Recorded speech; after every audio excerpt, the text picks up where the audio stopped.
अगर किसी ने इस कंपनी में 2016 में इन्वेस्ट किया होता तो आज उसे 22x का रिटर्न मिल रहा होता। आज हम बात करने वाले हैं लोयल इक्विपमेंट के बारे में और साथ ही ये भी जानेंगे कि अगर कोई आज इन्वेस्ट करता है तो उसे कितना % का रिटर्न मिल सकता है। उससे पहले एक एग्जाम्पल देखते हैं दीपक नाइट्रेट का। 2011-12 में ये कंपनी 10 से 12 रुपए के बीच में ट्रेड कर रहा था। साल 2021 में इसने 3000 का ऑल टाइम हाई बनाया। 10 साल में इस कंपनी ने 200x का रिटर्न दिया, मतलब कि 1 लाख को 2 करोड़ बना दिया। और ऐसा नहीं है कि दीपक नाइट्रेट अब नहीं चलेगा, ये स्टॉक तो डेफिनेटली 10,000 को टच करेगा। ये एग्जाम्पल दिखाने का मोटिव ये है कि आप ये ना सोचो कि ये स्टॉक 22x का रिटर्न दे दिया तो अब क्या ही चलेगा। जो स्टॉक 22x का रिटर्न दिया हो वो 200x का रिटर्न क्यों नहीं दे सकता है। मेरा फर्स्ट टारगेट है 1000 का और सेकेंड टारगेट 10,000 का। Loyal Equipment is one of the known reputed company in India for manufacturing of industrial and engineering equipment like pressure vessel, air-cooled heat exchanger, seal and tube exchanger, storage tank, base plates and other items for oil, gas, petroleum, chemical, sugar, steel, fertiliser and power plant sector. ये company manufacture तो करती ही है, साथ में installation का भी काम करती है। Engineering sector is the largest sector in industrial sector which count 27%। Loyal equipment के पास बहुत ग्रोथ पोटेंशियल है because of its market cap.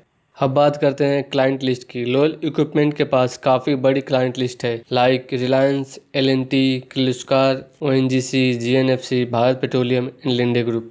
Company का मार्केट कैप 201 करोड़ है, करंट प्राइस 197 है और 52 वीक हाई और लो की बात करते हैं तो 234 है और 38 है। स्टॉक का P 27 है, ROC 22 है और ROE जो 30 है। कंपनी के ऊपर 13 करोड़ का कर्ज है, रिजर्व 14 करोड़ है और प्रोमोटर होल्डिंग 73% है।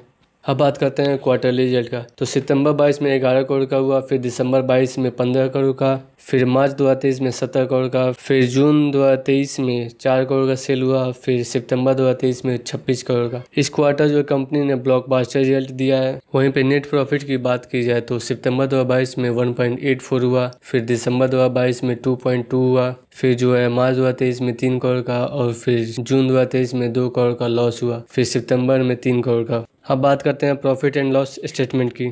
2019 में कंपनी ने 41 करोड़ का सेल किया, फिर 2020 में 33 करोड़ का, फिर 21 में 27, फिर 22 में 32, फिर 23 में 49 करोड़ का। वहीं पे नेट प्रॉफिट की बात की जाए तो 2019 में 4.5 था, फिर 20 में 2 करोड़ हुआ, फिर 2021 में 0.89 हुआ, फिर 22 में 5 करोड़ का लॉस, फिर 2023 में 5 करोड़ का प्रॉफिट।